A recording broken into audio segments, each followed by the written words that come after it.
day. Hi Jane, workout number 3. So we're going to do a few different things this week. You will need to position yourself in your kitchen where there's a wall you can lean against, because we're going to do a wall sit a couple times, as well as it's great that we use your dumbbells, but I want something heavier to progress your squat.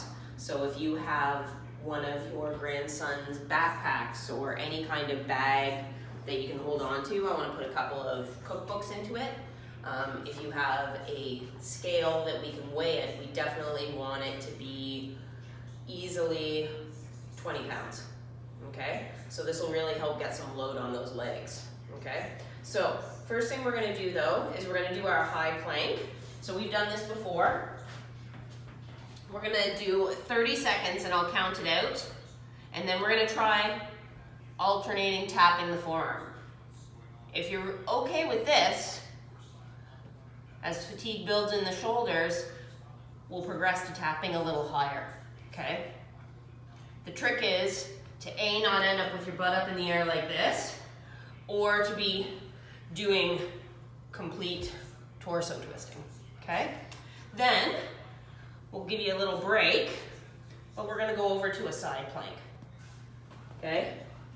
Now if you're a little unbalanced here, it's not the end of the world to put a hand down lightly in front of you, but we're aiming for this, or we can do it from the forearm. But I think you can handle now going to the straight arm.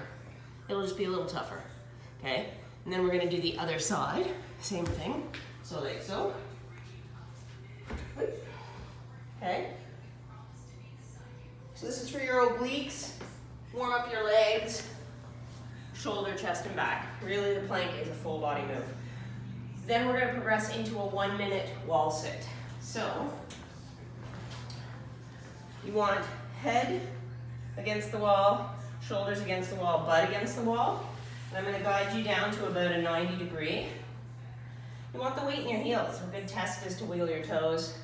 You're keeping your abs tight, and you're just gonna hold it, okay? We can discuss what you're gonna do up at the cottage, because I guess you're going, but we're gonna be having even a wall sit while we have a conversation. So about a minute, then we'll take a break from that. Then,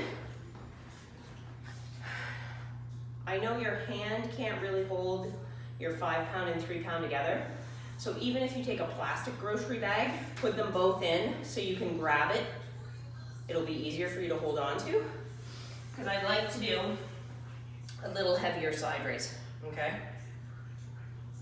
Just like that. We'll alternate first. We'll do side raise, probably be about 10 to 15 per side.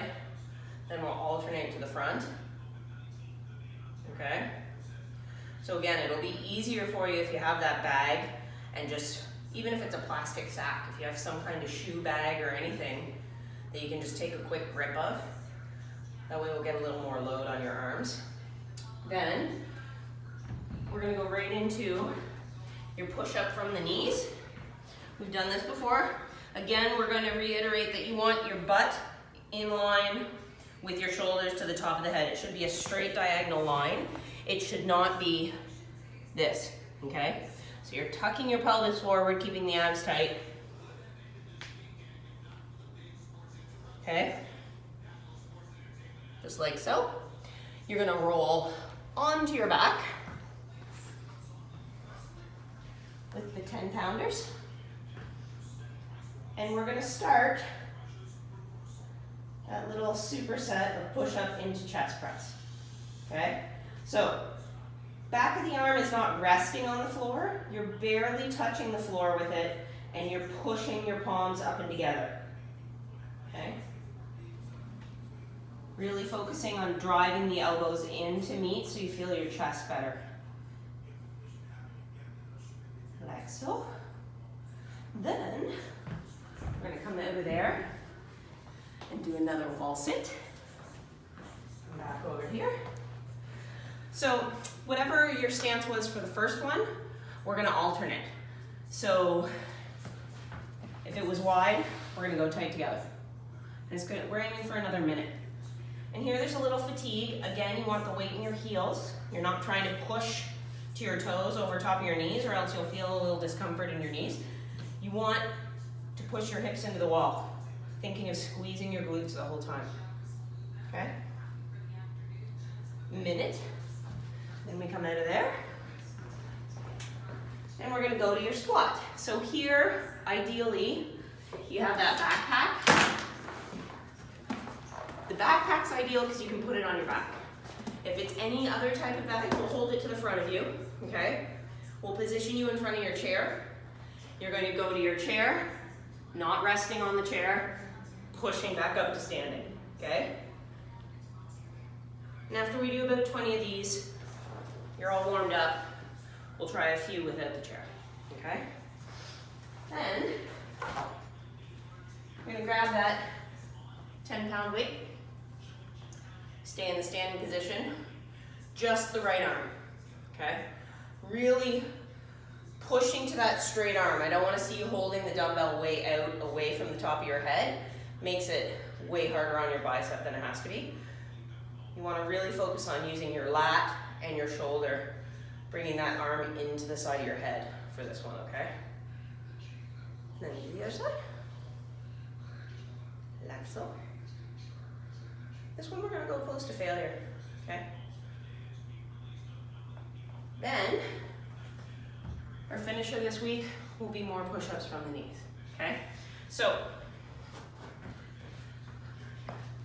at the moment, we've been getting a good half of your push-up when we've done it before. I want to try to progress into going all the way down. Reset. Go all the way down, okay? So these are called negatives. I've just modified it. I really want to work on that depth of your range of motion. And then we'll finish by doing as many push-ups as possible. And that's your workout number 3.